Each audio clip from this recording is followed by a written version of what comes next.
Hey everyone, What If Fan here, bringing you another exciting part of What If Transmigrated as a Kanto gym leader. You can find the fanfic title and the original author's name on my Patreon page. Make sure to check it out and show them some love. If you enjoy the video, don't forget to like, subscribe, and ring that notification bell so you never miss an upload. Also check out my Patreon channel for early releases of all the series, where you can find all the series released one day ahead of YouTube. Alright, let's jump into it. Chapter 331, I Am No Lord of Time.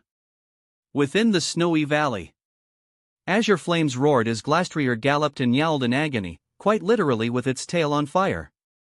So lively, aren't you? Dylan remarked, clearly amused. Fire trumps ice.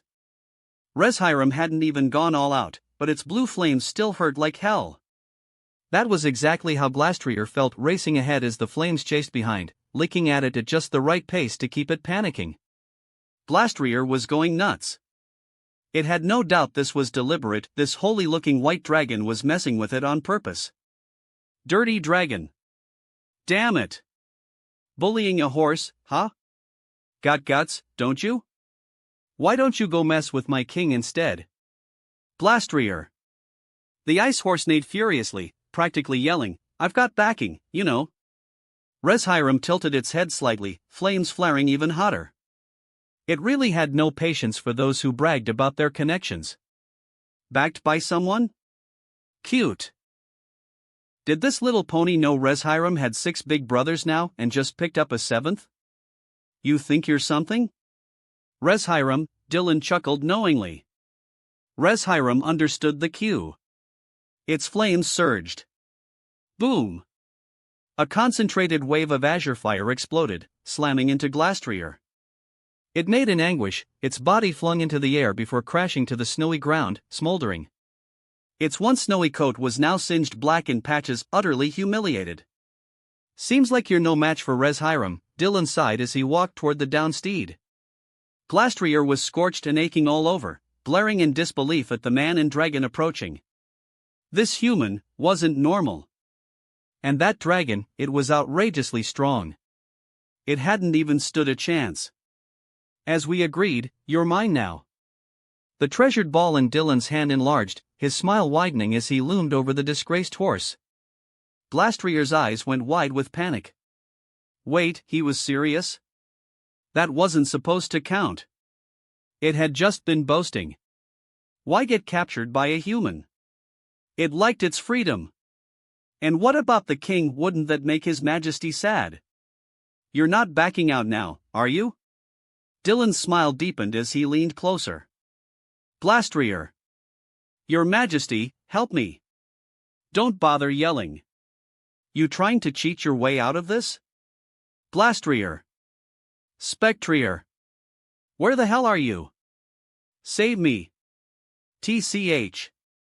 Still got energy to shout, huh? Reshiram, fusion flare. Dylan wasn't buying it. The ice horse still had a full set of lungs on it. Reshiram must have gone too easy. The white dragon's turbine spun up, crimson fire swirling into a massive sphere above. Glastrier froze in terror. One hit from that and it might actually faint. Glastrier. King. I'm gonna die out here. Help. And just then, a heavy, oppressive aura swept in from behind. Ghostly, black wisps crept in, dark and eerie, unnerving to behold. Brother! Dylan! Leaf and Lily turned to see a wave of spectral energy spilling in behind them, panic flashing in their eyes. But Dylan had already sensed it. Reshiram, he called. The dragon turned instantly, hurling its massive fireball into the encroaching darkness. Boom! Flames collided with ghostly light, erupting into a blast that sent shockwaves rippling outward. The air howled with power. That was Astral Barrage, Black Steed Calorex's signature move. Dylan narrowed his eyes slightly. That ghostly aura was unmistakable. So Glastrier's cries had actually summoned its king. How amusing. As the smoke cleared, the world grew quiet once more. Clop, clop, clop. Hoofbeats echoed across the snow as a black horse with a flowing purple mane stepped forward, silent and composed. And upon its back sat a small, white Pokemon, its large green bloom crowning its head like a diadem. Spectrier. Then that means. Lily and Leaf stared at the black horse in awe. Spectrier, the partner of Glastrier. And riding it. There could be no doubt. That was the king of bountiful harvests, Calyrex. Though, Leaf's expression turned subtly odd. In her mind, someone called the legendary king or king of bountiful harvests, a figure who once ruled all of Galar, should be tall, regal, and commanding. But the real Calyrex? Petite. Almost delicate. Though that enormous bud-shaped crown on its head did draw the eye. Deep Calyrex, riding Spectrier form. Psychic/ghost type. Emperor Pokemon. Ability, as 1. Moves, Astral Barrage, Future Sight, Solar Beam, Psychic, Nasty Plot, Hex. Entry, said to possess energy that lets it see all events past and future. Saved a forest from a meteor crash using that power. The Rotom Dex whispered its entry. It didn't sound all that threatening, but the information itself was wild. Emperor Pokemon. And apparently, it could see all past and future events? That seemed excessive. Spectrier came to a halt. Glastrier, still lying on the ground, perked up and whinnied with glee. Calyrex's deep eyes swept over the Rotom Dex, prompting it to immediately float behind Leaf, absolutely intimidated. It was just a little Rotom, okay? Calyrex's aura was way too much. You've exaggerated me far too much. I am not that impressive, came a clear, calm mental voice, Calyrex's telepathy. It was complaining about its Pokédex entry. Rotom wanted to shrug. That wasn't its fault. The data was uploaded by Dylan. Wait, you can't really see the past and future? Leaf asked curiously. Calyrex didn't seem aggressive at all, more like a grumpy old soul. That was praise from my people, not fact. I am the king of bountiful harvests, not the lord of time, Calyrex replied, cool and composed. Regrettably, those loyal people who once revered it, were long gone. And Calyrex, the former ruler of Galar, now slumbered away the centuries in a ruined temple. A king with no crown, awaiting a time that would never come. Its eyes carried the weight of time, distant and melancholic. This era had no place for it.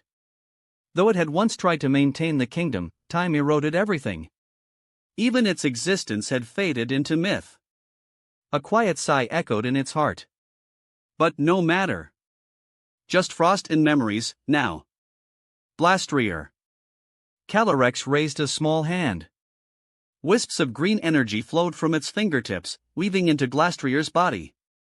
The horse sighed with relief as its injuries rapidly vanished. In seconds, it stood tall again, snorting and trotting excitedly back to Calyrex's side. Then it began circling the king like a child begging attention. Glastrier. Ride me, your majesty. Ride me. Yeah. It wanted the king to ride it again, so it could go beat up that smug white dragon with royal dignity. Dylan raised a brow, watching the posturing horse. This guy really was something else. My Glastrier seems to have troubled you, Calyrex said calmly, ignoring the excited beast beside it. Its gaze shifted to Dylan, eyes flickering with sharpness. Calyrex's psychic prowess was immense. When united with its steed, both horse and rider gained dramatic strength, not a mere addition, but a synergistic boost. On its own, Calyrex might only match the lower ranks of high-tier legendaries. But mounted? It rivaled the best. It could sense the auras surrounding Dylan, each one powerful and different. If it hadn't seen it firsthand, it would never have believed such energy came from a human. It's no trouble. Meeting the legendary king of bountiful harvests is an honor.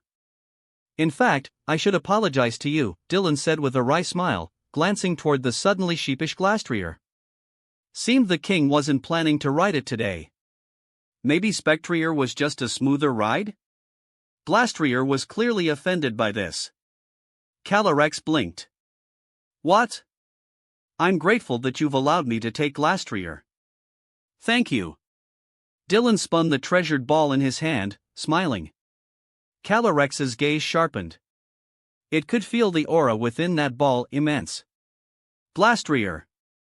Glastrier's eyes bulged. What the hell was this human saying?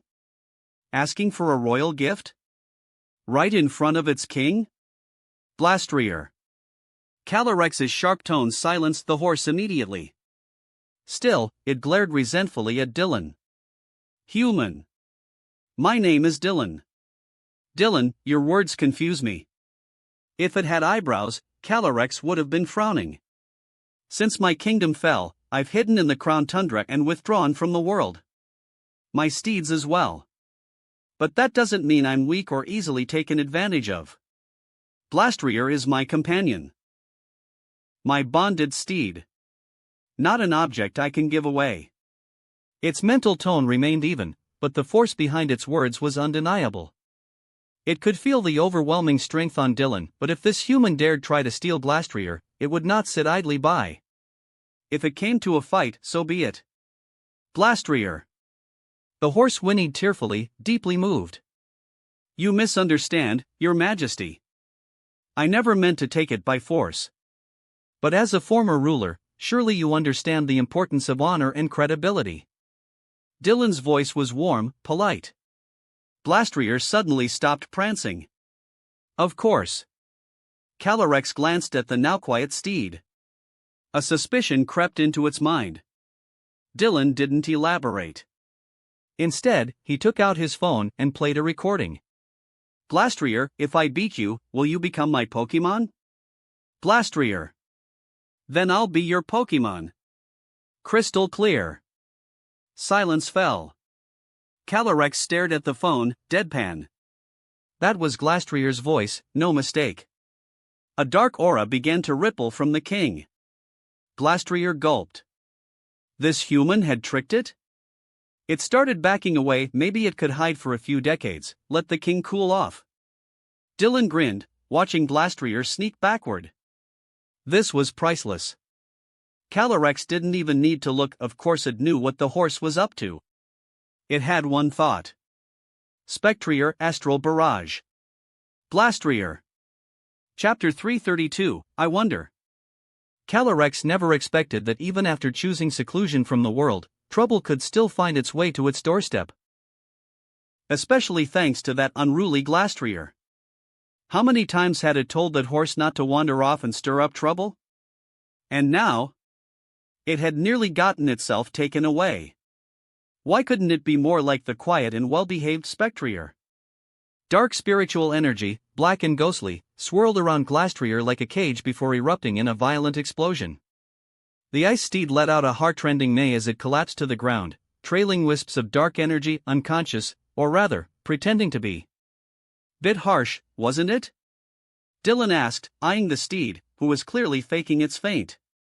Misdeeds must be met with punishment, Calorex replied calmly. I mean, he's my Pokemon now. Seeing him like this makes me feel kinda bad. Dylan clicked his tongue, looking mildly troubled. Calorex? Spectrier. That sentence left both Monarch and Mount speechless. Calorex wanted to retort, that's my horse. Mine. Dylan, Glastrier is my partner, Calorex said after a pause, sighing. It understood that Dylan wasn't going to back down. If he just tried to take Glastrier by force, fine, Calorex would have fought. But the human had a point. As the king of bountiful harvests, Calorex had always prided itself on being fair and wise. It couldn't just deny an agreement. Still, Glastrier was its partner. That bond couldn't be overlooked. I understand. I'll make sure to bring him back to visit often, Dylan said with a smile. What will it take for you to release Glastrier? Calorex asked helplessly. This human was simply impervious to reason. I think you're misunderstanding me, Your Majesty, Dylan said, arms open. Glastrier and I had an agreement. If I defeated him, he'd become mine. Calorex fell silent. It glanced back, sure enough, Glastrier was peeking at them with one eye open. Calorex's brow twitched. It nearly launched another astral barrage on the damn horse. This fool couldn't even properly assess an opponent before mouthing off. Good thing Calorex was composed. Besides, Dylan continued, he won't be mistreated with me. The Crown Tundra is vast, yes, but endless snow gets boring. The world outside is full of wonders. He wasn't just saying it for Glastrier's benefit, this was for Calorex, too. After all, if he could win over Calorex, Glastrier would naturally follow. Maybe even Spectrier too. A 3-for-1 deal. A bargain. You're not wrong, Calorex nodded. It knew both Glastrier and Spectrier were restless souls. Otherwise, they wouldn't slip away every time it fell into deep sleep. But Glastrier and I have lived here together for countless years. That bond, Calorex hesitated. I understand, Dylan said with a thoughtful look. But I really do like Glastrier. He wasn't lying. Strong ice types were rare, and Glastrier was one of the best. Glastrier, still playing dead, wanted to glare at Dylan. Of course you like me. Who wouldn't? But I don't like you, alright? You can't force a bond. What is it you truly want? Calorex finally asked, exasperated. See? I knew you were clever. Actually, between the two, I like you more, Calorex. Dylan's smile broadened. Calorex. Spectrier. Glastrier, what? Secluding yourself in this eternal frost, what's the point? Dylan asked directly. He wasn't hiding his intentions. He liked Calorex, both its black and white steed forms were immensely powerful. My era is long past, Calorex murmured, its ancient voice tinged with weariness. There is no reason for me to return to the world. A wise king knew when to step down. It had once ruled with glory, but now, even its name had faded from memory. You could make them remember you, Dylan said. And what would be the point? Perhaps I am a failure. My kingdom has crumbled to dust. I was the king of bountiful harvests, but no longer. You don't have to cling to that identity, Leaf spoke up, frowning. You're more than just a title. My name is Calorex, the king replied, glancing her way. Turning back to Dylan, it added, you carry many burdens already. My presence won't change much for you. But you are Calorex, Dylan said firmly. What a greedy human you are, Calorex remarked. All humans are greedy. I won't deny it. But I really would like for you to come see the world with me. Dylan made no excuses. Calorex fell silent, clearly unwilling. How about this then, Dylan offered. I'll let Glastrier go for now, but in exchange, accompany me for a few days while I remain in Galar. He knew forcing Calorex wouldn't work. This wasn't some game script where a questline guaranteed capture. This Calorex had never been weakened or humiliated. Trying to catch it with brute force was naive. To the outside world? Calorex pondered. It didn't really want to. But then it looked at Glastrier. Sigh. If it didn't agree, Glastrier would be taken away. It might be a headache, but Calorex wouldn't abandon its companion. Very well. Just once, Calorex relented. Glastrier, the ice horse's eyes welled up with joy. Moved to tears. The king was going to leave the tundra for its sake. And also, it was excited. The outside world. I'll be in your care, then, Dylan said with a grin. As long as Calorex stuck around, the rest would follow in time. Bonds took time, after all. I'll do my best, Calorex replied softly. In that case, come on in. This'll make travel easier. Dylan summoned 3 premier balls. Though Calorex and its steed fused during battle, they weren't permanently joined. Unlike Curum fusing with Zekrom or Necrozma with Salgaleo, this wasn't a suppression fusion. With Calorex, it was synergy. Their minds remained intact, Calorex simply led in battle. They could fight as two, even while combined. A perfectly fair 2 versus 1. Just with one on top and one on bottom. Very well, Calyrex agreed. It didn't fear the pokeball. For it, such things meant nothing, it could exit at will. And so, Dylan stored Calyrex, Glastrier, and Spectrier. Calyrex, do you know where the Galarian birds are? Dylan asked. He figured while he was here, he might as well grab the Galarian trio. The birds? I do not, Calyrex said, shaking its head. I have slept through centuries. The tundra is vast, I have no knowledge of their whereabouts. But perhaps Glastrier and Spectrier might. Or I can use my psychic power to scan for them, it offered after a moment's thought. Its mental strength was more than capable of sweeping the region. That'd help, Dylan nodded. By the next day, Winden Stadium was packed. The Champion Cup had ended the previous day. Leon retained his title. Gloria had fought well, but not well enough. Dylan wasn't surprised. This world's protagonists differed from their game counterparts. If it had followed the Sword and Shield timeline, Rose should have exposed himself by now, and Gloria would have already battled Eternatus. But none of that had happened. Even Red and Green, despite their growth, probably still couldn't beat Lance. This world's Lance was a fusion of game and manga versions, absolutely elite. Still, Red's talent was terrifying.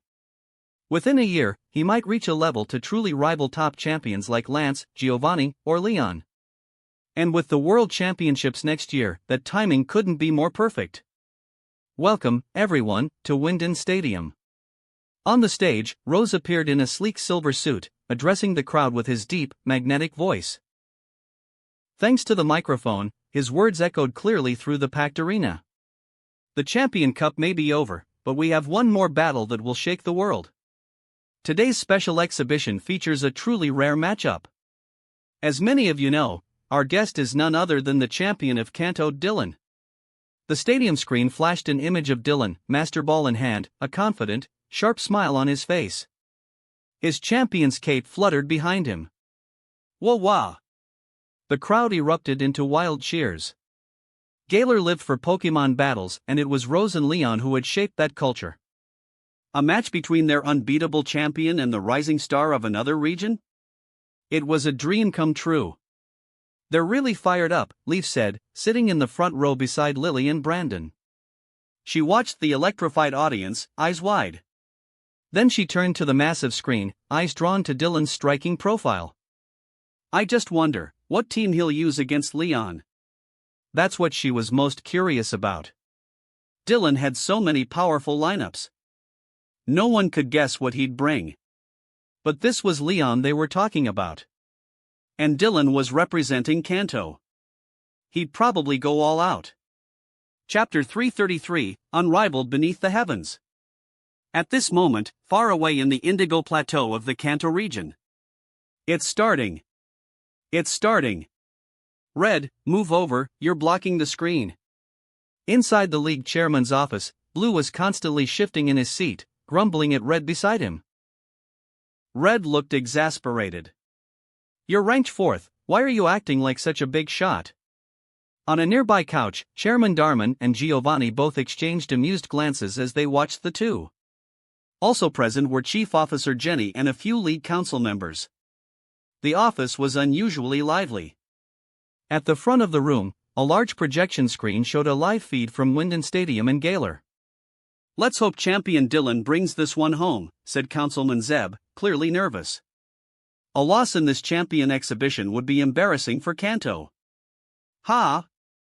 Blue turned, like he'd just heard the most ridiculous joke ever, and shot a sidelong glance at the blonde councilman. You think Dylan would lose? What a joke! Blue leaned back on the couch, legs crossed, arms folded like he owned the place. Why are you so smug again? Red rolled his eyes from the side. Sure, Dylan was strong, but what did that have to do with Blue? And since when was Dylan his big bro? That so-called champion from wherever. Champion Leon of Galar, Darman gently corrected with a smile. Right. Leon, huh? Forget Dylan, even I could beat him. Blue flicked his bangs, looking self-assured. In the last few days, he felt like he'd made another breakthrough. He might be Kanto's number 4 now, but facing another region's champ? Easy pickings. Blue, champion Leon is quite formidable, Giovanni warned. Humph. If he's strong, what makes you think I'm not? Blue scoffed. If Gaylor hadn't invited Dylan, he would have flown over himself and challenged that caped guy. Let Gaylor see what true Kanto strength looked like. Darman and the other officials laughed. Blue was arrogant but endearing in his way. And honestly, they liked hearing stuff like this. With all due respect, Blue declared confidently, this match depends on whether Dylan even wants to go hard. If that Leon guy gets cocky, Dylan's gonna sweep him 6-0. No lies detected, Giovanni agreed. Depends what team Dylan brings, another counselor murmured. Across the world, in Hoenn, Sinnoh, Unova, Alola, and Paldea, countless eyes were glued to the broadcast. A champion showdown between Dylan and Leon Kanto versus Gaylor. It was unprecedented. Back in Winden Stadium. And now, let's give a thunderous round of applause as we welcome both champions to the field. Chairman Rose, ever the showman, had wrapped up his intro. As his voice echoed through the stadium, two figures emerged from opposite sides of the arena. Dylan, clad in a sleek black shirt, strolled forward with calm confidence. Across from him, Leon emerged with that same signature cape billowing behind him. Woo woo! The stadium exploded in cheers, and the live broadcast chat erupted in a flood of messages. Every major region televised Pokémon matches, and this was no exception. That's the champion of Kanto? He looks younger than his photos. Kinda hot, not gonna lie. Yeah, but looks don't matter, Leon's gonna win this. Do you even know what it means to be the champion of Kanto? That title defines Pokémon mastery. Pfft, being Kanto champ doesn't make him invincible. Leon's gonna obliterate him. The chat devolved into a full-scale war. Gaylor's local feeds were especially noisy. Dylan, of course, paid no mind. Standing in his designated spot, he calmly met Leon's gaze. Leon looked just as Dylan remembered, sun-kissed bronze skin, purple hair, sharp golden eyes, his signature shorts and t-shirt ensemble, and that iconic cape. Champion Dylan, it's an honor to finally battle you, Leon said, smiling warmly and bowing his head. As a battle fanatic, Leon was thrilled to test his skills against another champion. His excitement was unmistakable. Champion Leon, the feeling's mutual, Dylan replied with an easy smile. Ha ha. When Chairman Rose told me the news, I couldn't believe it. Because of some personal challenges, I rarely travel to other regions. Leon laughed heartily. He was, after all, famously terrible with directions. I've never fought another region's champion before, Dylan. I hope you'll go all out because I will. I'm really strong. Dylan nodded. If that's your request, then I'll give it my all. Ha ha ha. That's what I like to hear. Leon beamed. Now initiating official match, Dylan versus Leon. The referee stepped forward, waving his flag and laying out the rules. Standard full battle. 6 on 6. Both sides may switch. First to lose all 6 Pokémon is defeated. Begin. As the ref stepped back, the Jumbotron lit up with both champions' portraits. A spinning pointer determined the first move. Dylan surveyed the massive arena. It was his first time battling on a stage this grand, and he had to admit, it felt good. All eyes were on him. Not just the thousands in the stadium, but millions watching worldwide. And he didn't hate it. In fact, he rather enjoyed it. After all, wasn't this what it meant to be a champion? To stand before the world and prove your strength? The pointer stopped on Dylan's portrait. He would lead. Champion Leon. Dylan adjusted his collar and unfastened the top 2 buttons of his shirt with a practiced hand. Leon smiled back. Have you ever lost before? Dylan asked, donning a pair of black gloves. Leon chuckled. Oh, of course. But not since I became champion. He had gone undefeated ever since rising to the top of Gaylor's league, hence his title, the unbeaten champion. Even his mentor Mustard, who had once bested him repeatedly, could no longer defeat him. Then today will be your first, Dylan said, eyes gleaming. I use a dragon-type team in the Hall of Fame records. This may be a friendly exhibition, but the world won't see it that way. Did you know? Dylan asked, expanding a pokeball in his hand. My senior, Lance, once told me something I've never forgotten. Leon blinked in surprise. Lance? The former Kanto champion? Far away on the Sorosu Island, Lance was watching on his phone. At Dylan's words, his expression shifted slightly. On the couch beside him, Lorelei and the other Elite Four turned toward him. Lance's gaze remained cool, but his mouth curled up just a little. Dragons are legendary creatures, Dylan began, his tone sharpened, focused. The camera zoomed in close, capturing every detail. Though difficult to raise, if trained well. His smile turned wild. Their power is unmatched beneath the heavens. His declaration rang out like a blade striking steel. The power of dragons is unrivaled. Back on Sorosu Island, Lance's grin grew wider. That's my boy, he whispered. You finally understand. Dragons reign supreme. Didn't Dylan say that to me before too? Brandon mused aloud, scratching his chin. Pretty sure he used that exact line in our match. Lily looked like she wanted to disappear.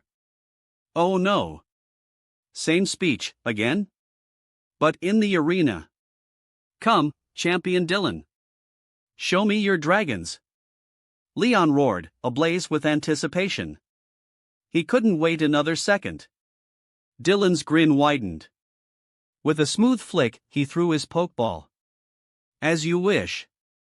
Today, before the eyes of the entire world, he would show them all what it truly meant to wield dragons unmatched beneath the heavens. Chapter 334, Six Mighty Dragons. Garchomp. Battle ready. Dylan whipped out his first pokeball with a fluid motion. A deep, powerful dragon's roar echoed through the air. A sleek, dark blue land shark spun through the sky before crashing down in front of Dylan, letting out a ferocious snarl toward Leon. It was none other than the pseudo-legendary Garchomp. A little appetizer to start, Dylan said coolly, eyes fixed on Leon. Garchomp, huh? Leon's battle spirit flared. Of course he knew this Pokemon, Sinnoh's pseudo-legendary dragon. Cynthia, the Sinnoh champion, famously wielded a Garchomp as her ace. He wondered how Dylan's Garchomp compared to hers. BZZT Garchomp, Dragon/Ground type. Mock Pokemon. Ability, Rough Skin. Moves: Dragon Rush, Scale Shot, Earthquake, Dragon Claw, Crunch, Poison Jab, Aqua Tail. Entry: its wings generate air blades when it flies at high speed, slicing through trees in its path. Ooh, Dylan's Garchomp. Brandon leaned forward with interest. Dylan hadn't used Garchomp during their battle, so this was new. MHM. That's the offspring of Cynthia's Garchomp, said Lily with a soft smile. But Dylan really values this one, it's super strong now, no weaker than his Salamence. Impressive. Brandon's eyes narrowed. Though if Garchomp's leading, it is 4x weak to ice. He glanced sideways. And Leon does have some powerful ice types. True enough, he'd reviewed Leon's team when he heard about this match. Ice Rider Calyrex. Sure enough, Leon responded by sending out Mr. Rhyme. This was the difference between going first and second. The second trainer had the advantage of counter-picking.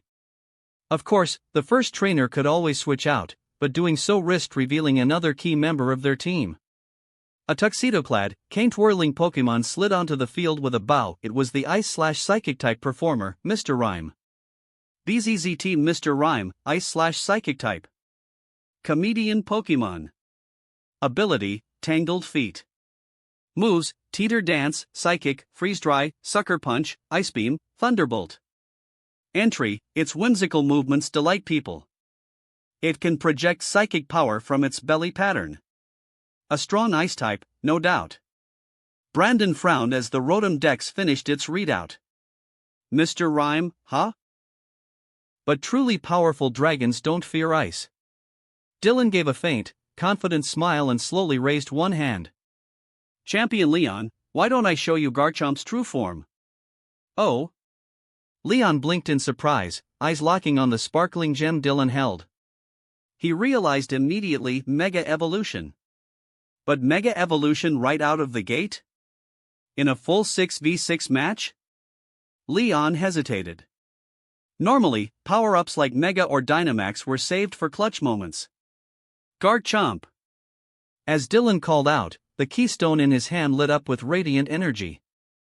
Garchomp threw its head back and roared, the Mega Stone around its neck glowing in response. Mega Evolution transcending limits. The crowd erupted in cheers. Rah! A fiercer, more savage roar ripped through the arena. A terrifying new form took shape, Mega Garchomp. Gasp! The audience collectively drew in breath.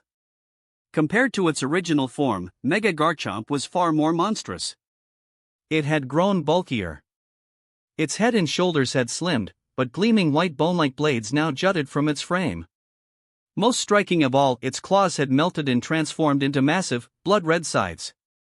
BZZT Mega Garchomp, Dragon/Ground type. Mock Pokemon. Ability, Sand Force. Entry, its wings have become scythes, and its temperament is now wildly aggressive.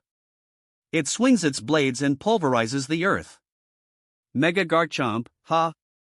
Dylan's not holding back at all, Brandon muttered. He was stunned. This opener was far more brutal than the battle he'd had with Dylan. Everyone knew Dylan liked to escalate his teams from weakest to strongest. If this was the starter, what kinds of monsters were coming next? Suddenly, Brandon found himself very curious. Far away in Sinnoh, in the champion's office on Lily of the Valley Island. Well, said Flint, the fire-type Elite Four with wild red hair. Isn't that the Gibble you gave Dylan way back? It's grown quite a bit, said Cynthia, smiling faintly. Man, should have gone to see this live. That Mega Garchomp, it's fierce. Flint groaned in regret. It's strong, said Lucian, the suit-clad psychic-type specialist, giving Cynthia a glance. Was it just him, or did that Garchomp seem almost as strong as hers? Cynthia seemed to catch the implication and shook her head, unconcerned. No need to guess. It's stronger than mine, she said plainly. Dylan told me before, of all his teams, Dragon is his strongest. Today, he's putting on a show. Her expression turned thoughtful. If Mega Garchomp was leading, she had a very strong suspicion that the rest of Dylan's team was all legendary dragons. Back in Winden Stadium. Amazing Mega Garchomp. Leon's eyes gleamed with anticipation. He had never faced a Mega opponent before. It's only natural it's strong, Dylan said, his lips curling upward. Well then, Champion Leon, shall we begin? Dylan tilted his head slightly. Of course. Let's go. Leon grinned. He couldn't wait. Garchomp Earthquake. Mega Garchomp roared and raised a leg before slamming it down with devastating force. Boom! The battlefield trembled violently. The shockwaves of the ground-type move were intense, far stronger than Leon had anticipated. Mr. Rhyme, Ice Beam. Mr. Rhyme twirled back, staff raised, and fired a coiling beam of icy blue energy toward Garchomp. Ice Beam. A classic move and super effective against Garchomp's 4x ice weakness. Most people instantly understood Leon's plan. Mr. Rhyme wasn't weak to ground, so a trade-off made sense. But you're assuming too much, Dylan murmured with a smirk. Garchomp. With a fierce growl, Mega Garchomp raised a massive red scythe and sliced Ice Beam in half. The audience gasped as the beam shattered with a hiss of icy mist. Frost crackled along the blade, but it had clearly lost its force. That sheer, raw power, cutting through Ice Beam, was terrifying. What kind of strength is this? Not even a move and it just cut Ice Beam? Garchomp! The crowd roared. Leon was stunned. He'd known Garchomp was strong, but this? Dragon Claw. Mega Garchomp barreled forward, ground shaking beneath its charge. Blizzard. Leon called. Mr. Rhyme danced backward, staff raised once more as snow-white winds swirled around him. A vicious blizzard swept the field, swallowing everything in a flurry of ice. But when the snow cleared, a gaping, dark hole in the ground was all that remained. Dig! Leon's eyes widened. Mr. Rhyme. Too late, Dylan said calmly. A split second later, the earth exploded beneath Mr. Rhyme. Mega Garchomp erupted upward, smashing into it from below. Dragon Claw. With a roar, Mega Garchomp leapt into the air, twin sights glowing green. With terrifying force, it brought them down. Ice Beam. Leon snapped. Still airborne, Mr. Rhyme barely managed to raise his staff. A beam fired. Wham! Garchomp's sides crashed down, hammering Mr. Rhyme into the ground hard enough to shake the whole field. The ice beam struck home, but only partially, and Mega Garchomp pushed through the pain. Dragon Rush. Roaring to the heavens, Mega Garchomp gathered pure dragon energy around itself. It morphed into the shape of a snarling dragon and plummeted downward. Boom! The massive impact sent shockwaves across the battlefield. Silence fell. Heavy footsteps echoed through the dust. Garchomp returned to Dylan's side, its sides gleaming, eyes cold. In the middle of a crater, Mr. Rhyme lay battered and unconscious. Gasp! Another wave of stunned gasps. Leon stared at his fallen Pokémon, momentarily speechless. He had expected Garchomp to be strong, but not this strong. Even with a clear type advantage, Mr. Rhyme had been completely overpowered. Is Cynthia's Garchomp this strong? Mr. Rhyme is unable to battle. Mega Garchomp wins. The referee's voice broke the silence. Leon recalled his Pokémon, and Dylan calmly withdrew Garchomp. Is Garchomp still in good condition? Leon asked curiously. He wasn't rattled, this was a full battle, after all. If anything, he was more curious why Dylan had recalled it so soon. Just switching up the opponent, Dylan replied with a smile, holding a deep crimson Pokeball between his fingers. For this battle, Champion Leon, I've prepared 6 mighty dragons. Just for you. Chapter 335, Legendary Dragon? He's way too strong. So this is the champion of Kanto?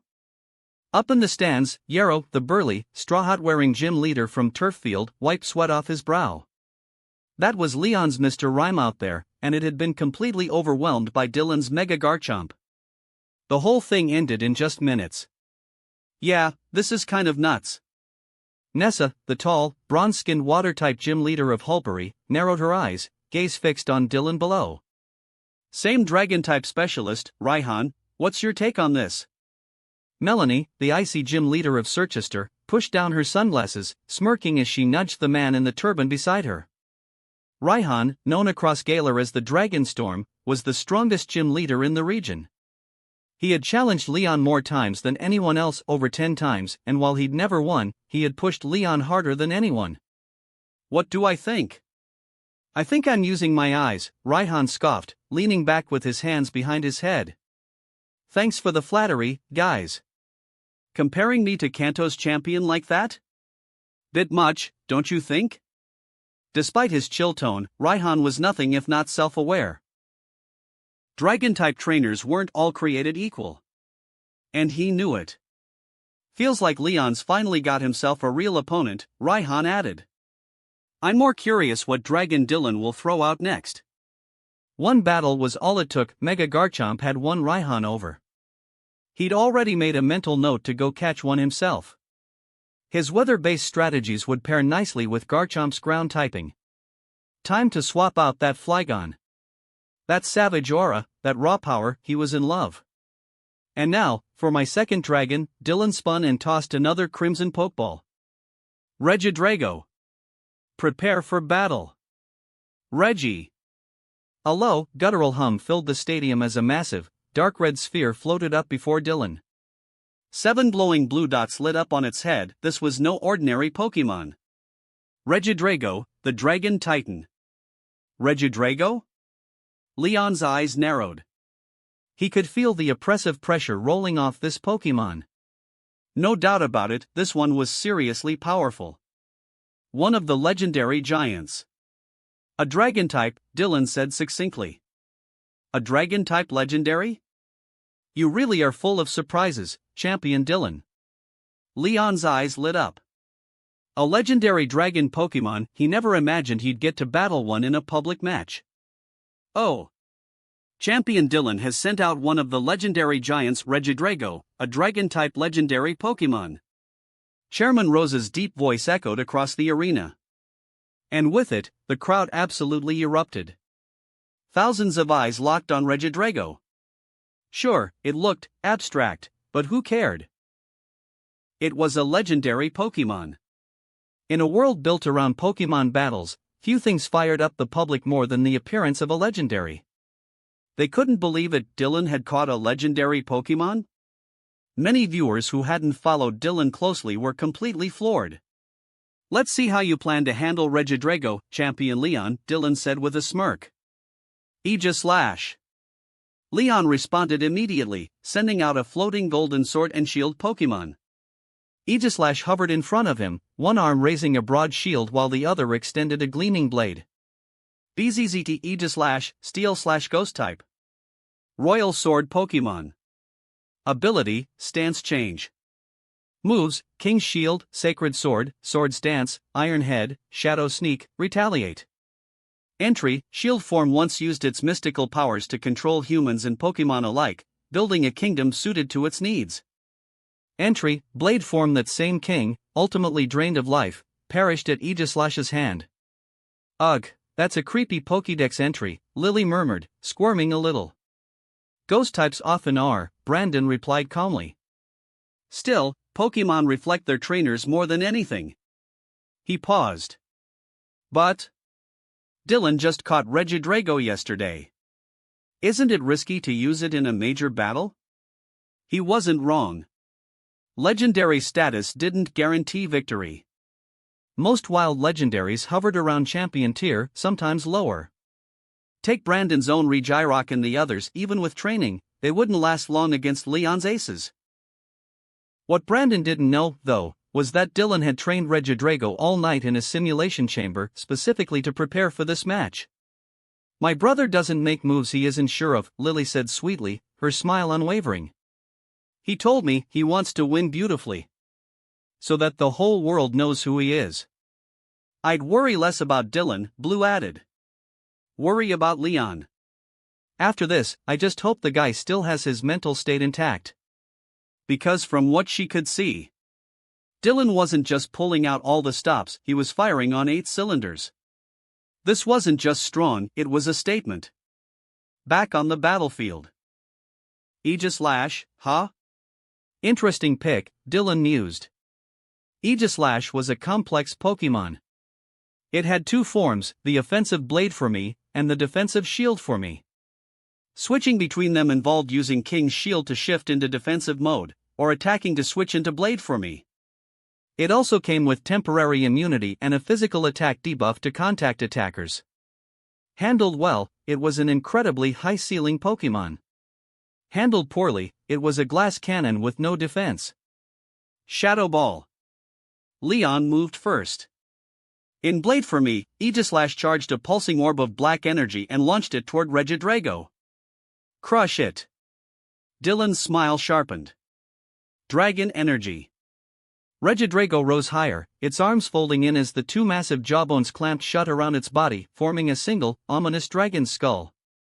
Red energy flared between its fangs. The Dragon's Maw ability activated, powering up Dragon-type moves.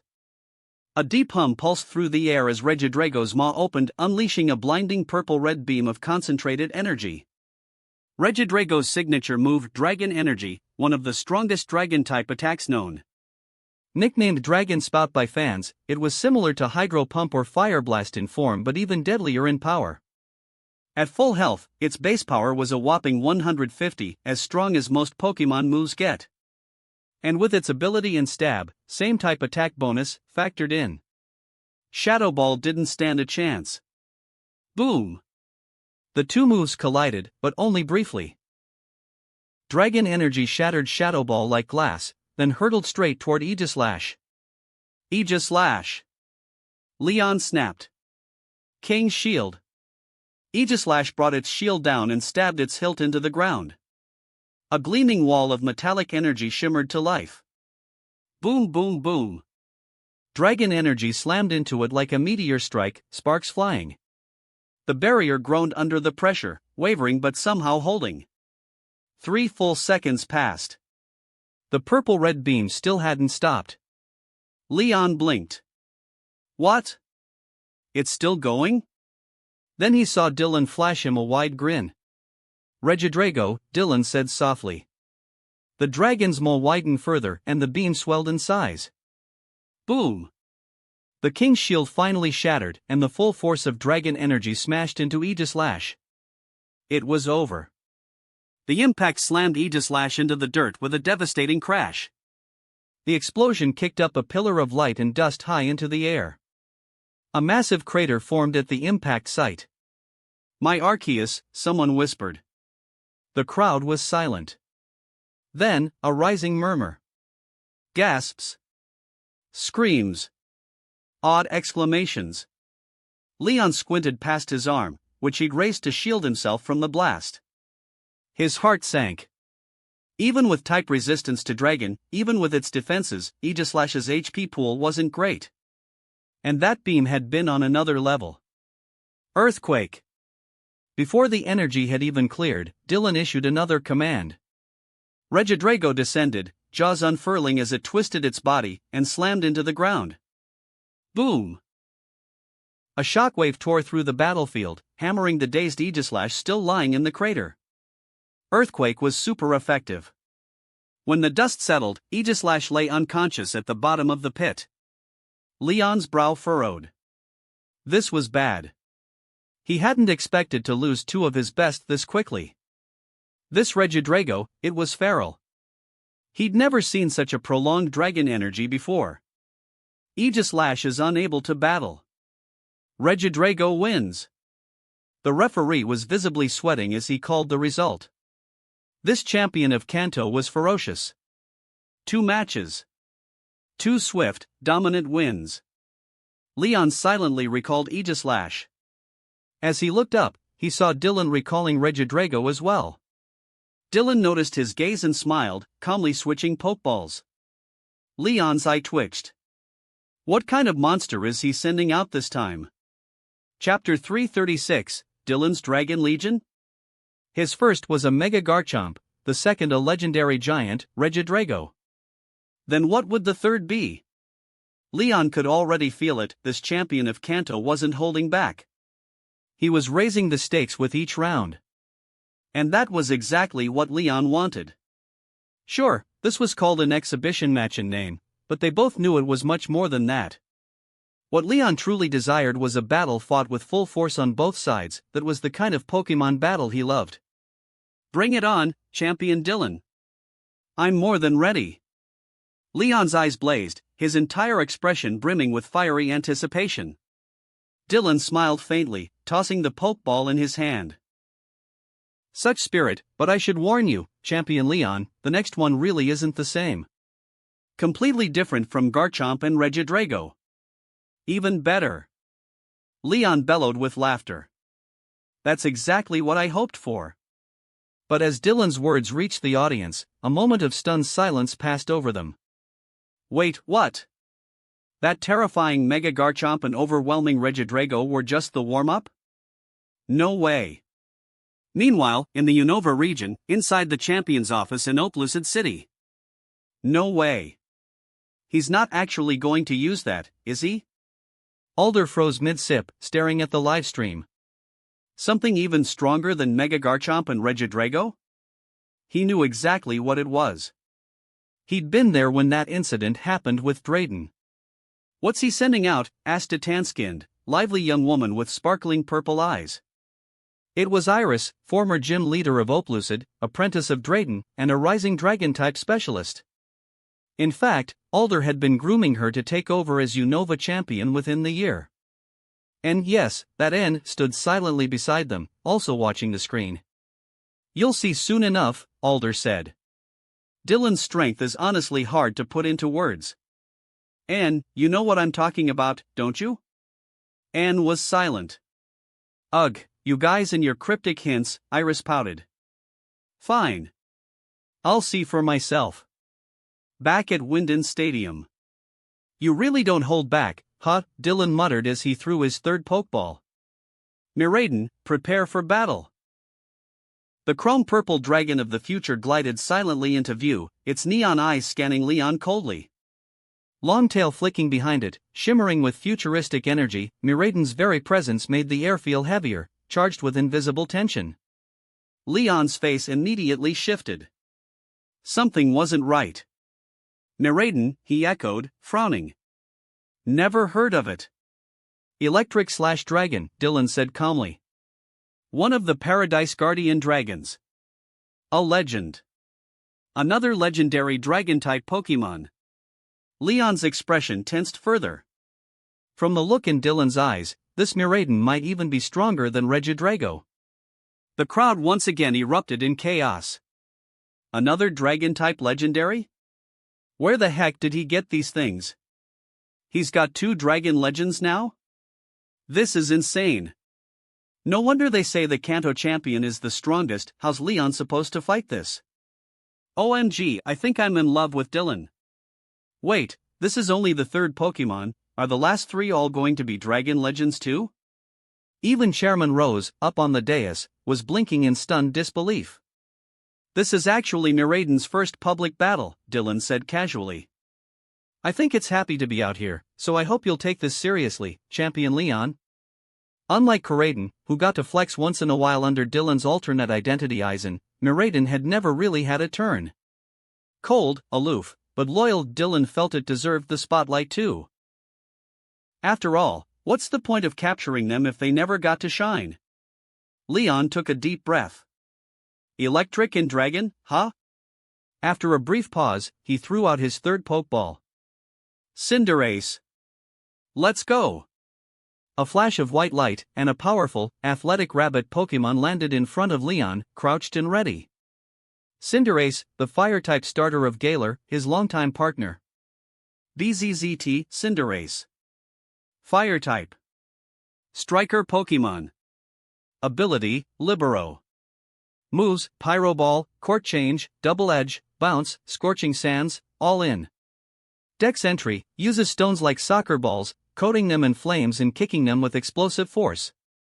Brandon, watching from the crowd, immediately understood Leon's strategy. "He's planning to use Libero to switch to ground type," he muttered. "So he can be immune to electric attacks." Libero, the exact same effect as Protean from Greninja. It lets the user change its type to match the move it uses, gaining stab and often avoiding weaknesses. Used right, it was extremely powerful. That is, until it was nerfed. Dylan smirked. Cinderace, huh? He'd done his research. In Gen 8, Libero had been broken. Every move had stab, and users could switch types on the fly to dodge weaknesses. But in Gen 9? Hard nerfed. 1 switch per battle. That's it. In other words, practically useless now. Dylan had even checked this world's version of the mechanic, confirmed, nerfed. Which is why his Meowscarada and Greninja had not been given Protean. He preferred Overgrow and Torrent now. "Not that it matters," Dylan said quietly. In front of Miraiden, that little fire bunny's not making it far. Electric terrain. Miraiden's body pulsed as golden sparks spread across the field, crackling beneath their feet. The ground shimmered with kinetic energy. Electric terrain was in play. This was Miraiden's Hadron engine at work. Discharge. Sparks flared from Miraiden's claws. A cascade of golden lightning poured down like a thunderstorm. Scorching sands. Cinderace spun low, kicking up glowing hot sand. As it launched the move, its fur darkened. Libero triggered. Now ground type. The lightning hit, But the electricity was harmless. Cinderace stood its ground as the current flowed around it harmlessly. Then, with a practiced motion, Cinderace volleyed the sandball like a soccer shot straight at Miraiden. A strong ground-type counterattack. Nice kick, Dylan said with a smile. But the power. As the heated sandball flew at Miraiden, the dragon's tail lit up with a blue glow. Slam! With one casual flick, it shattered the scorching sands mid-air. Leon's heart dropped. This thing was ridiculously strong. Charge in. Dragon Pulse. Miraiden dove like lightning, a sleek blur of violet light. It was so fast it might as well have used a priority move. Too fast. Leon's eyes widened. Cinderace tried to retreat, legs pushing hard, but it was too late. Miraiden was already above it. Its maw opened, charging with raw, focused dragon-type energy. Boom! A massive dragon pulse slammed down on Cinderace like a thunderclap. Dust, debris, and wind tore through the field. When the air cleared, Cinderace was lying motionless on the ground, eyes spiraling. The entire stadium went silent. Even Chairman Rose looked stunned. A one-hit KO? From a neutral dragon pulse? Sure, Cinderace was fast and explosive, but defensively, it was paper-thin. Still, that was Leon's ace. And it just got folded in one move. Miraiden hovered silently in midair, staring down, elegant and untouchable. Leon stared at his fallen partner for a long moment. Then he looked at Dylan. He opened his mouth, as if to say something, but stopped. He said nothing. Just stared. Far away on Pomelo Island, Lance's lips curled into a slow, dangerous smile. That's my protege. That's Dragon. Dylan's a freaking monster. Bruno rumbled. He's making another regional champion look like a rookie in short pants. No kidding. This was dominance. But then Bruno turned to Lance. Hey Lance, how about a review? What do you think of Dylan's Dragon Legion? Lance looked over slowly. His face was unreadable. Chapter 337, White Dragon. He's already pulling out Miraiden as his third? That's seriously heavy. Leaf clicked her tongue as she watched Cinderace faint on the battlefield. But whoever comes after Miraiden won't be much weaker either. Brandon fully agreed. The difference in strength between Miraiden and the first two was obvious. Yep, Brandon was honestly just thankful that when he battled Dylan, these dragons hadn't been used on him. On the field. Both Dylan and Leon had just recalled their Pokémon. So, Champion Leon, what do you think of my dragons? Dylan held up a new red luxury ball, smiling faintly at his opponent. Incredible. Honestly terrifying, Leon replied, genuine awe in his voice. He was starting to realize, maybe the gap between him and Dylan was really wide. Which led him to doubt, was he actually not that strong? Was the reason no one could beat him in Galar simply because Galar itself lacked strong enough trainers? That couldn't be, right? Sure, he didn't visit other regions much, but he'd done some research. Dylan had started as a gym leader and had battled many challengers, even lost Pokémon during those fights. Though, gym leaders did hold back during official challenges. Still, if someone could beat even a half-strength Dylan, they had to be strong. So maybe the truth was, Leon just wasn't that strong? His thoughts spiraled. 3 straight losses, all clean. It was enough to shake anyone. There's still more to come, Champion Leon. Even better than what you've seen so far. Honestly, I only bring these ones out for opponents like you. The deep red luxury ball in Dylan's hand enlarged with a click. His tone was calm but sincere. He wasn't lying.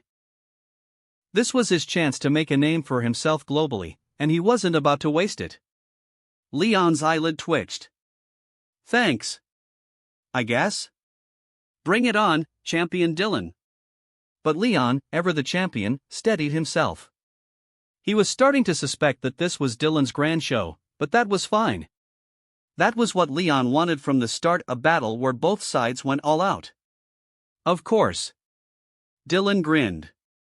That's exactly why he liked going up against trainers like Leon. Reshiram, prepare for battle. The red pokeball flew into the air. A flash of white light, and a pure white dragon descended gracefully before Dylan. The crowd erupted. Whoa! A white dragon! It's so beautiful, holy crap, Reshiram? Where'd he catch that? I want one too. Guys, are you even looking at the info? That's a mythical Pokemon. A literal legendary. What? That's our Unova's real dragon god, and now Dylan rides it around every day. Another legendary dragon? Seriously? The sight of Reshiram was almost too much for the eyes. Pure white, flawless beauty. Countless spectators fell in love at first sight. Dylan nodded in satisfaction. Reshiram might be blunt and real in private, but in public? It absolutely looked the part. That elegance. That radiance. He truly believed Reshiram deserved the title of world's most beautiful Pokemon. And Reshiram? Still and composed, those clear blue eyes gazed coldly into the distance. Dignified, aloof, a mythical being untouched by worldly things. That's what everyone saw.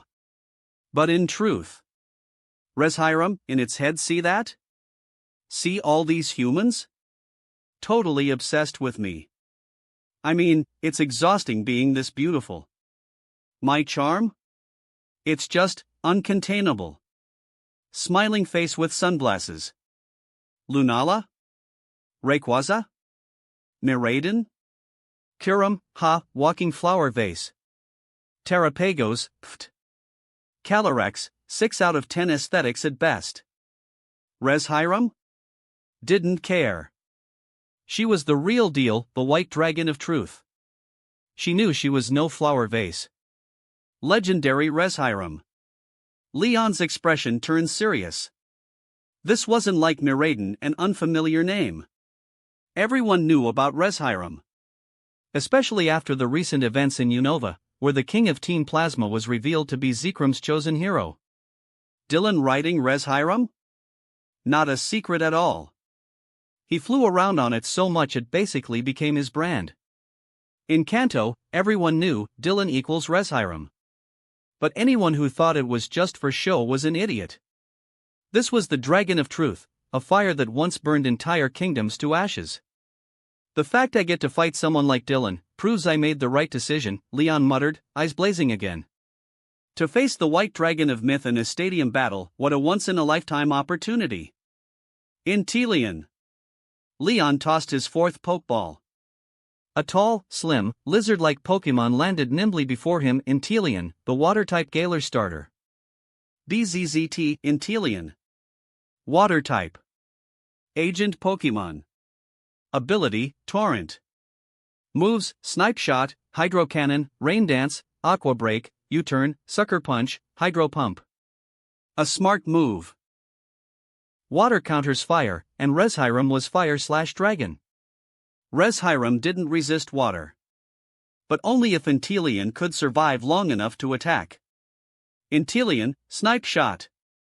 Leon struck first. Inteleon raised its finger like a pistol, a sharp beam of water shooting straight toward Reshiram. Fusion Flare. Dylan's voice was calm. Reshiram's turbine-like tail began spinning, glowing red-hot. A massive fireball swirled into shape before its mouth. Snipe Shot hit the fireball, fizzling slightly on contact, but couldn't stop it. The fire roared hotter. A crimson blaze snaked around the orb, its temperature spiking rapidly. Then boom, Fusion Flare tore through the air toward Inteleon. The water type dodged quickly, sprinting and weaving at high speed. It was fast. But suddenly, it froze mid-motion. Blue psychic light wrapped around its body. Psychic? Leon's eyes widened as he looked at Reshiram. Sure enough, its eyes were glowing faintly blue. It was using Psychic to immobilize Inteleon. And it was working. Struggling hard, Inteleon tried to break free, but the grip was too strong. Its slender body began floating off the ground. Hydro Pump. Leon refused to surrender. From its open mouth, Inteleon fired a torrent of water at the oncoming fusion flare. But the flame just kept advancing, pushing Hydro Pump back like it was nothing. Boom! Fusion flare slammed into Inteleon, a fiery explosion blasting across the field. Heat waves rolled outward. With a loud thud, Inteleon hit the ground hard, smoke rising from its singed body as it weakly tried to stand. Fusion flare wasn't very effective, but Inteleon, like Cinderace, was a glass cannon.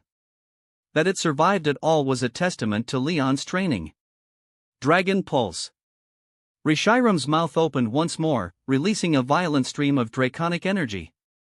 Crash! The blast detonated across the battlefield. Somewhere in the stands. Yup, he's done. Not gonna lie, this is starting to feel like I'm bullying bug catchers out on Route 2. This gap is insane. Leon's supposed to be a goal to strive for, but Dylan? Dylan's just not human. I heard Kanto's former Elite Four just quietly resigned. What if Dylan gave them all trauma and they just fled the region? You're joking, right? The chat exploded in chaos. It was now clear to everyone Leon had no chance. The new goal was, can he even take out one of Dylan's dragons? And in Kanto? They were having the time of their lives. Ha ha ha ha, I knew our champion wipes the floor with other champs. Real talk, I'm just glad I didn't roll Dragon type for my gym challenge. That team is terrifying. Say what you want, but Dylan really does love us Kanto folks. I'm moved. Moved your ass, you were crying when you got hardstalled by his Rota gym over and over. The Kanto live chat was a mess of pride, teasing, and outright awe. Yes, this was their champion. Back in the arena. Chairman Rose watched the young, black-haired man basking in the spotlight, and his expression grew complex. What if Dylan went too far and broke Leon's spirit? They only had one Leon, after all. But Rose relaxed a little. Leon had a famously tough mindset. He wouldn't crumble, probably. Inteleon is unable to battle. Reshiram wins. Leon held Inteleon's pokeball quietly for a moment, then looked up at the radiant Reshiram. So strong. He murmured. It was the only thing he could say anymore. Dylan simply smiled and switched out Reshiram, pulling another ball from his belt. Champion Dylan, you're really not giving me a break, huh? Leon finally laughed, a bit helplessly. Screw it. He'd already lost 4. At this point, he might as well enjoy the rest of Dylan's legendary Dragon Showcase. It's not like I stood a chance anyway. Come on then, Dylan, let me see your 5th. He was even a little curious now. If the 4th was the legendary dragon god Reshiram, what the heck was next? Rayquaza, maybe? Chapter 338, This is a Mythical Dragon. TSK, I thought Dylan would maybe bring out a few common legendaries at most, but bringing out Reshiram for the 4th round? Man's not holding back at all. On the Indigo Plateau, Green crossed his arms, clicking his tongue in amazement. That was serious firepower. If Dylan was already using Reshiram as his 4th Pokemon, it meant he was going all in. Looks like he's going for a clean sweep. Did Leon do something to piss Dylan off? Officer Jenny's regional commander tilted her head. Given the way things were going, Leon might really end up completely swept. Because let's be honest, if Dylan had intended to throw Leon a bone, he'd have done it at the start. Letting him win a late round would just be disrespectful. Now that 4 of Leon's core Pokemon had been beaten easily, at that, there was no turning back. If Dylan purposely lost now, it'd be an insult to Leon. Dylan's probably trying to make a name for himself worldwide in one shot. President Goodshow chuckled, proud and satisfied with Dylan's performance. Yes, this was what a champion of Kanto was supposed to look like, utterly dominant. Winden Stadium. My 5th Pokemon is this one. Dylan flicked his hand, tossing out his 5th luxury ball. Dialga. Battle ready. A flash of white light, and a massive blue dinosaur-like Pokemon crashed down in front of him. Those blood-red eyes stared coldly down at Leon, a soft bluish aura pulsing around its armored body. A heavy divine pressure began to fill the arena, suffocating the air itself. All chatter ceased. Wait, that Pokemon is? Brandon's eyes widened at the sight of the overwhelmingly majestic beast. That pressure, it far surpassed even Reshiram. Dialga. One of the mythical dragons from ancient legends. The Dragon of Time. Leaf smiled brilliantly, pride coloring every word. Yes, Dialga's official classification was the temporal Pokemon. Calling it the Dragon of Time was no exaggeration. Time, dragon?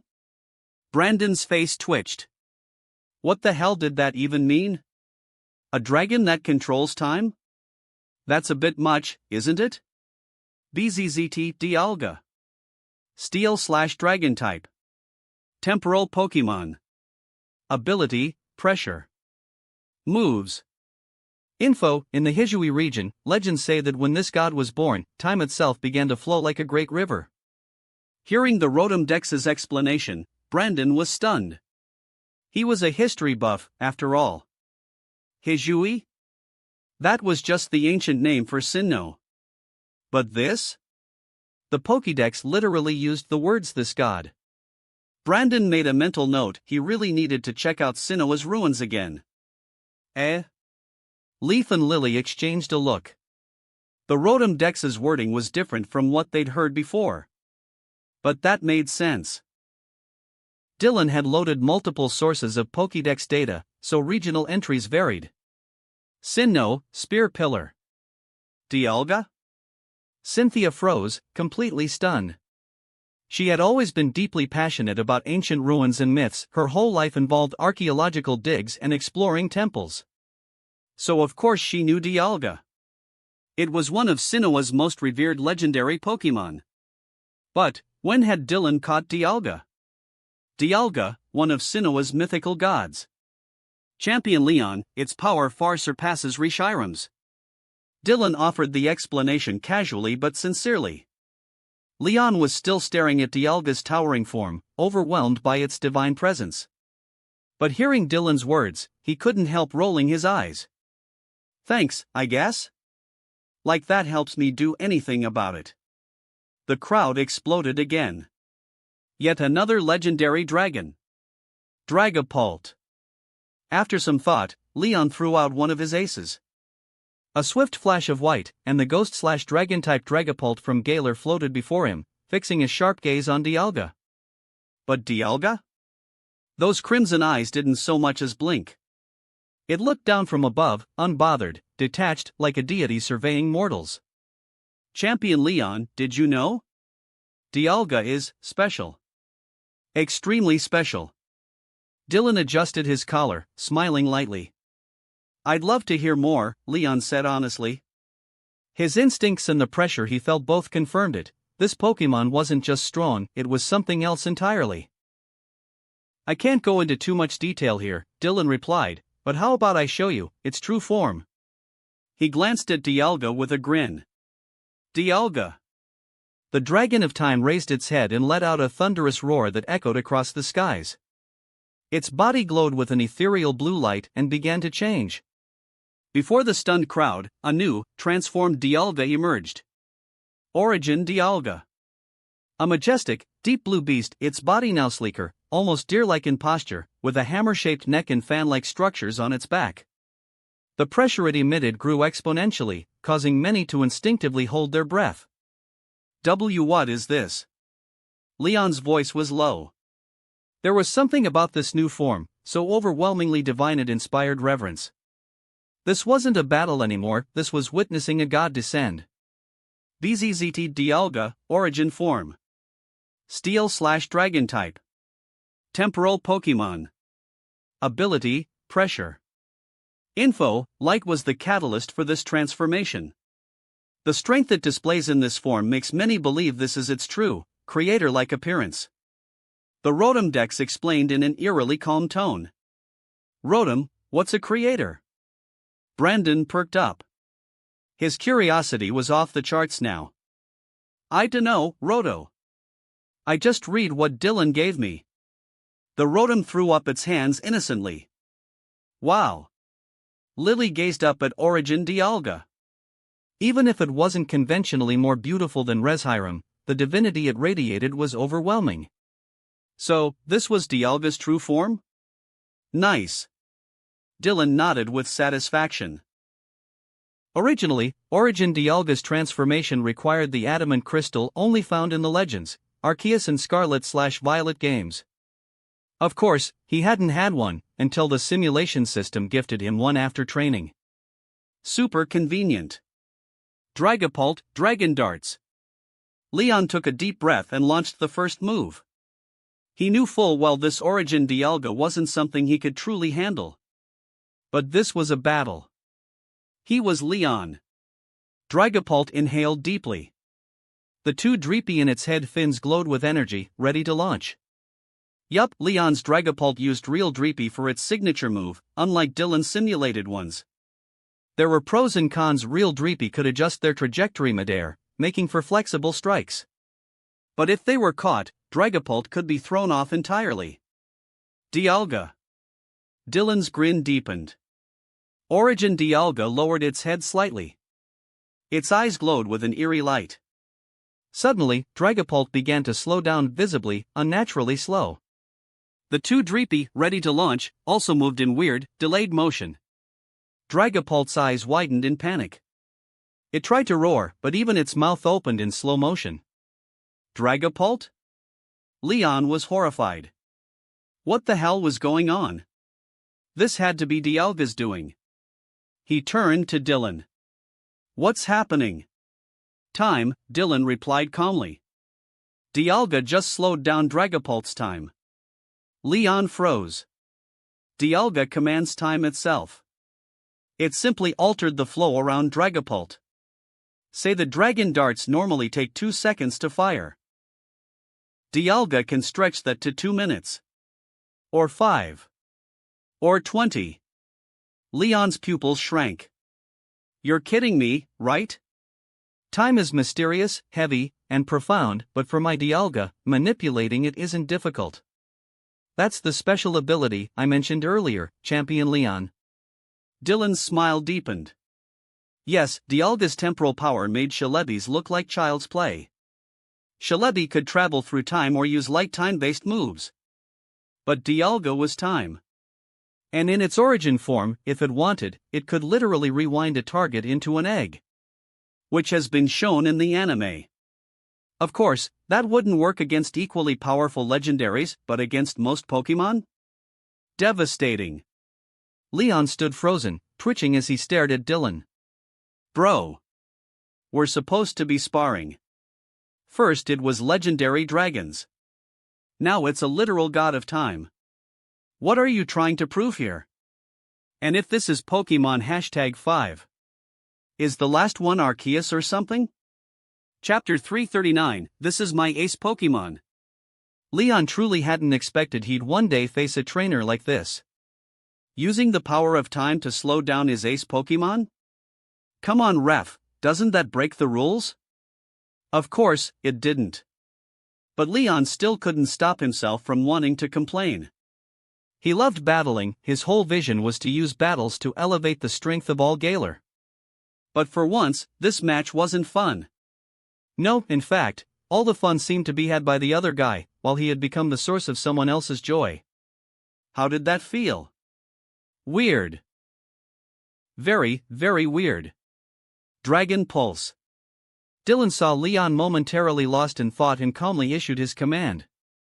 Origin Dialga opened its mouth slightly, gathering pure draconic energy into a searing pulse. Leon noticed, but with Dragapult still frozen in slowed time, he could only raise his hands in exasperation. What was he supposed to do? Yell, dodge it, fast. He might as well recall Dragapult, at least that would save it some pain. But doing so wouldn't change anything. This so-called power of time, it was beyond anything Leon knew about Pokemon. It just broke the rules of the world he understood.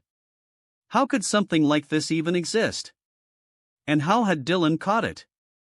Boom! The fierce Dragon Pulse slammed into Dragapult, sending it flying with a pain shriek. Only then did the temporal manipulation lift, its cry echoing at full speed again. But it didn't matter anymore. Dragapult is unable to battle. Dialga wins. The middle-aged referee gulped, nervously announcing the result while glancing at the divine figure that was Origin Dialga.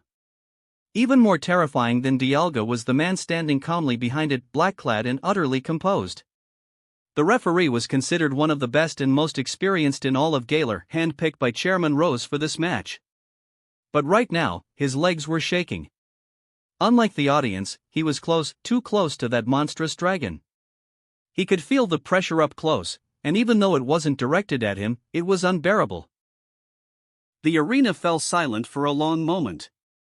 That was the fifth Pokémon. Leon had only one left, Charizard, his ace. Could Charizard pull off a miracle comeback? Was that even possible? Even Leon's most loyal fans had to face the truth.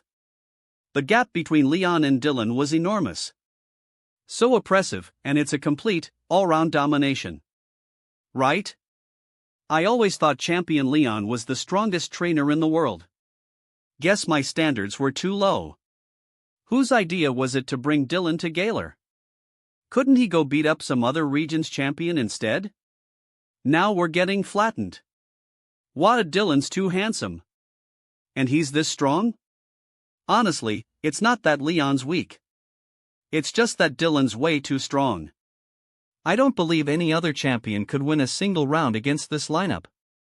Voices rose around the stadium, some frustrated, others filled with admiration, and many simply in awe. Even those trying to keep composure couldn't deny it. This wasn't about Leon being weak, Dylan was just built different. Ace is actually.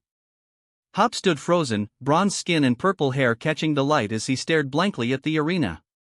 That was his brother out there, Leon, his idol and lifelong goal. He'd always aimed to become a champion like his brother. This Dylan champion is really incredible. Next to him, a sweet-looking girl with fair skin and gentle brown hair tilted her head. She wore a pink dress under a gray hoodie with a green beret atop her head. This was Gloria, this year's Champion Cup runner-up. She was the breakout star of the season, defeating every Galar gym leader and battling all the way to the finals. Even though she lost to Leon, everyone knew she hadn't peaked yet. After all, it was only her first year as a trainer. Even Champion Leon can't match him at all. Her wide eyes sparkled as she watched Dylan on the field. He didn't look much older than she was. And yet he was already the champion of Kanto. More importantly, the same Leon she had given her all to beat had been effortlessly swept by him. So strong. Back on the battlefield.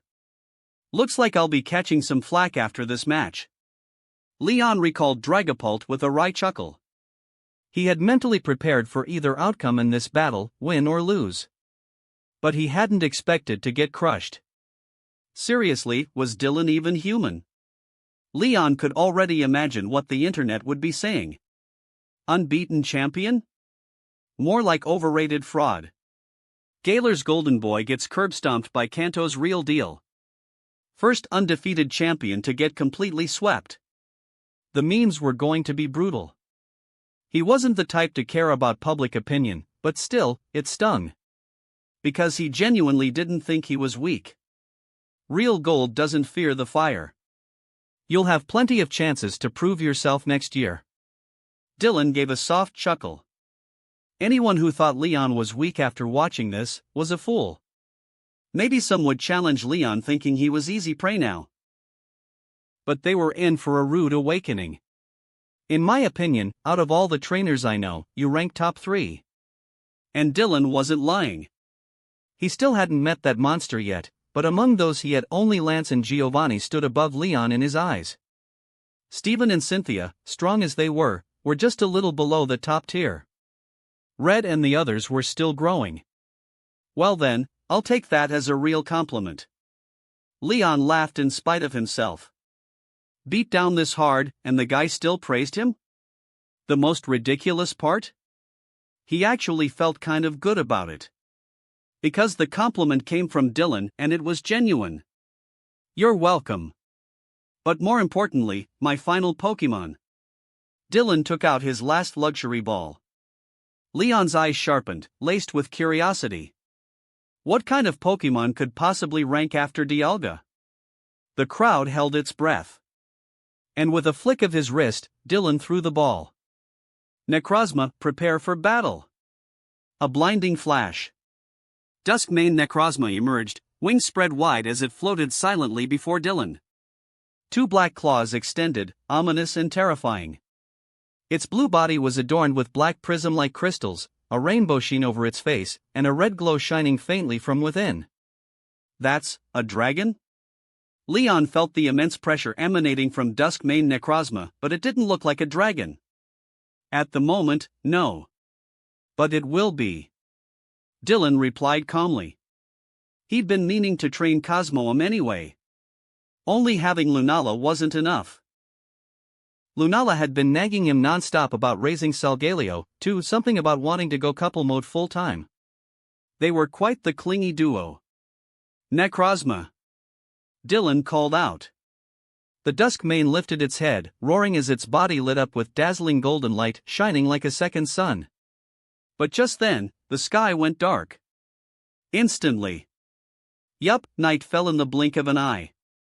And yet the arena stayed lit, glowing from Necrozma's radiant form. But the darkness wasn't just above Wyndon, it spread across Galar.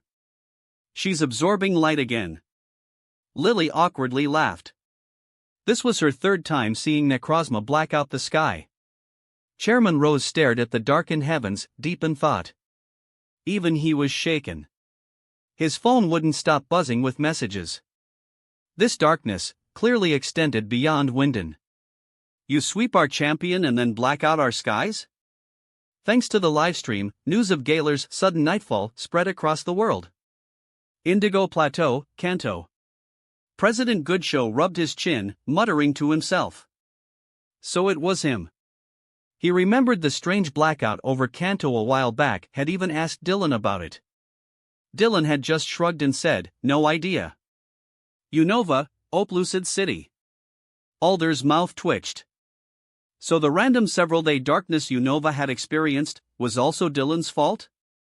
But back in Galar, Chairman Rose wasn't panicking. He knew this was Dylan's Pokemon doing, so Dylan would surely fix it. And finally, Necrozma's evolution completed. A roar split the skies. A massive golden light dragon soared into view, shining with divine brilliance. The pressure it radiated was suffocating. Beneath the pitch-black sky, this single dragon stood alone, a living legend. People could only gape in awe. But no one was more stunned than Leon. Everyone else? They'd just seen it. They'd remember it as the day they witnessed a legend. Leon had to fight it. In an arena match, no less. Beautiful, isn't it? Its name is Ultra Necrozma, also known as the Blinding One. Dylan looked up at the golden light dragon, pleased. Yup, that was pure gold. The real deal. Come on, Champion Leon. Let's have a true ace versus ace battle. Ultra Necrozma versus Charizard. He extended his hand in invitation, his voice full of sincerity. And Leon? His eye twitched violently. Ace versus ace, huh? Charizard versus the light god of destruction? Are you insane? Chapter 340, back then, I beat one of Dylan's aces. Staring at that golden, radiant light dragon across from him. Leon felt he didn't deserve this. But remembering that Dylan had clearly planned this battle to make a statement, to shake the world. His eye twitched again. Leon took deep breaths, trying his best to calm himself. It didn't matter. It was just a friendly exhibition match, nothing more. Charizard. At last, he was ready. He threw his final Pokeball, his ultimate ace, Charizard. Roar? Charizard's roar rang out loud and proud. But the moment it saw the blazing light dragon opposite it, the roar cut off. Hard. Every nerve in its body screamed in warning. Charizard froze in shock. It quickly turned to look back at Leon, eyes wide. You've gotta be kidding me. We're fighting that? As Leon's partner in finest Pokemon, Charizard had seen and fought everything. But this? Leon gave Charizard an awkward nod. Yup, they were really doing this. Charizard's forehead twitched. After a beat of silence, it turned back to face Ultra Necrozma, fur bristling. Its battle spirit flared, however reluctantly. A truly excellent Charizard, Dylan remarked with admiration. To stand its ground under the oppressive presence of Ultra Necrozma, that alone was extraordinary. A fitting ace for a champion like Leon. Charizard. Leon raised his Pokeball once more and recalled Charizard. The red light on his Dynamax band flared to life, gathering swirling Dynamax energy. Once, twice, 3 times. The Pokeball swelled to enormous size. Let's go! Leon heaved the colossal ball into the air. It opened with a blinding flash. Charizard re-emerged in a swirl of red energy, growing rapidly beneath the stormy sky. Black clouds spun in a vortex above, and Leon's Charizard, wreathed in glowing crimson, let out a sky-shaking roar. Once, twice, 3 times. When the light faded, Charizard had transformed into its Gigantamax form. The crowd gasped. Even those unfamiliar with Galar's Dynamax phenomena were overwhelmed by the sheer spectacle. Charizard was normally about 1.7 meters tall, 2 meters at best. Now, it towered nearly 40 meters high. That was 13 stories tall. For context, the average kaiju and Ultraman are around 50 meters. This was Pokemon turned kaiju. No matter how many times I see it, Gigantamax is still insane, Leaf said, smacking her lips as she watched the transformation. Gigantamax wasn't just Dynamax. It not only made Pokemon massive, it altered their forms and granted them powerful G-Max moves. Leon's Gigantamax Charizard looked ferocious, burning wings of flame, molten breath, and ominous blood-red clouds swirling behind it. It definitely looks intense, but if I remember correctly, Dynamax doesn't actually increase a Pokemon's raw stats, Brandon commented, eyes glinting. He appreciated big and powerful things, and this was both. My brother said that too, Lily nodded thoughtfully. Dynamax just multiplies a Pokemon's HP. Other stats don't change. But G-Max moves do change things. They're powerful and come with added effects. So in practice, they boost battle performance a lot. She was right. While Dynamax only buffs HP, G-Max moves deal huge damage and often have secondary effects. They can't be dodged or blocked normally, even Protect doesn't fully stop them. Only another max move can defend against one effectively. So yes, Dynamax was a massive tactical power-up.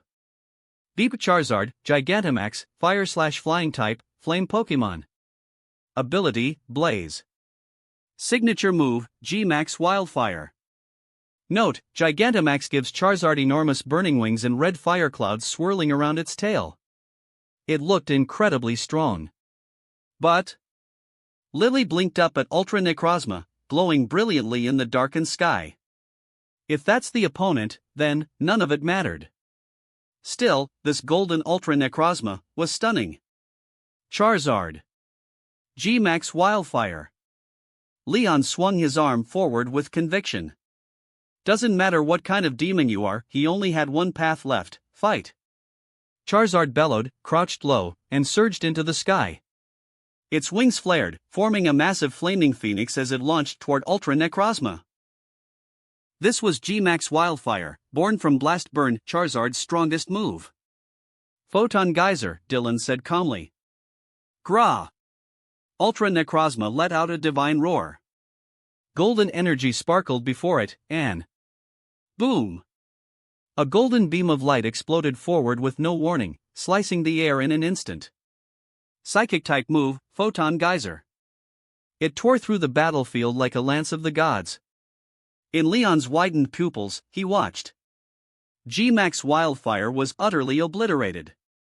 The golden beam shot clean through, completely nullifying the raging phoenix of flame. Boom! Photon Geyser smashed into Gigantamax Charizard, detonating in a deafening explosion. The roar of the impact alone made the entire arena quake. Charizard howled in pain. Its massive frame toppled and collapsed to the ground. In an instant, its form shrank, the Gigantamax vortex above vanished into the sky. When the smoke cleared, Charizard lay unconscious, eyes swirling. Leon's ace had fallen. Silence. The stadium fell into dead quiet. Leon sighed and looked up at Ultra Necrozma. His expression was complicated. Terrifying. Absolutely terrifying. Charizard is unable to battle. Ultra Necrozma wins, the referee declared swiftly. The winner of this match is Champion Dylan. The moment the words left his mouth, the silence shattered into roaring applause and shouts. Wha? Oh my god. He one-shot Leon's Gigantamax Charizard? Necrozma. I love Necrozma now. Where the heck is this Necrozma from? What region has that dragon? I've never even heard of it.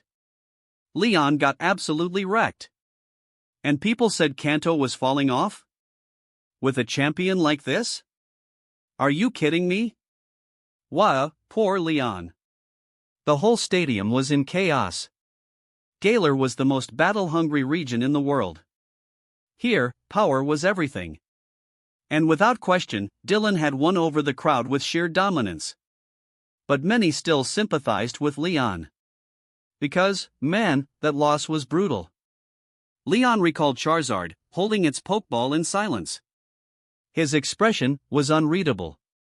He looked up at Ultra Necrozma again, flinched, and oddly felt a bit relieved. Yeah. With that on the field? Nothing to regret. The match outcome caused shockwaves beyond Galar. Kanto, Indigo Plateau. I told you, if Dylan really wanted to win, what was Leon gonna do? Green shrugged. No kidding. Dylan's just unbeatable, Senator Goodshow sighed in awe. Ha ha ha, President Goodshow was all smiles. As expected, my Dylan is invincible. Absolutely destroyed. Dylan's terrifying, Wallace muttered in Hoen's Lily Cove City. Agreed. He's way stronger than when he was in Goldenrod, Steven said earnestly. Dialga and Ultra Necrozma, both unreal. With strength like this, even that guy Eisen wouldn't be able to stop him next time. Steven frowned slightly. Honestly, Dylan might be too strong. At this rate, the next World Championships. Whoever faces Dylan is doomed. As long as he's competing, everyone else might as well aim for runner-up. Banning him? Pointless. What are you doing? Steven glanced over at Wallace, who was fiddling with his phone. Posting something, Wallace said with a smug little grin. Steven leaned over, curious, then his mouth twitched. Come say it to my face again, haters. Is it really embarrassing to have lost to Dylan? Embarrassing? At least I beat one of his Pokemon. Look at Leon.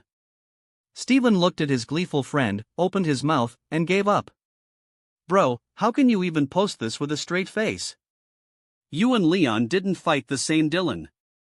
Sinnoh, Unova, Alola, Paldea. Everyone had expected the result, but seeing it happen live? Still jaw-dropping. Winden Arena. That was a brilliant battle. Dylan walked up to Leon and offered his hand with a smile. For me, this is a match I won't ever forget, Leon replied, shaking his hand firmly. Of course he wouldn't forget, it was the first time he'd ever been flattened like this. Totally treated like a newbie wearing shorts just out of Pallet Town. Next time we battle, I'll use my regular lineup, Dylan said, chuckling. Yeah, maybe he went a bit overboard. But the timing was important. He had just taken over as Kanto's champion. The resignation of the previous Elite Four had left a vacuum. This battle was a perfect chance to make a statement for both himself and the Kanto region. Then I'll look forward to it, Leon replied. He didn't bother saying anything about going all out next time. Dylan's team this time? He never wanted to face it again. This lineup was inhuman. That wraps up this part of What If Transmigrated as a Kanto gym leader. Thanks so much for listening. As always, new parts drop every 4 days, so be sure to stay tuned. Also check out my Patreon channel for early releases of all the series, where you can find all the series released one day ahead of YouTube. If you enjoyed the video, don't forget to like, subscribe, share it with your friends, and please consider supporting the original author as well. See you in the next one.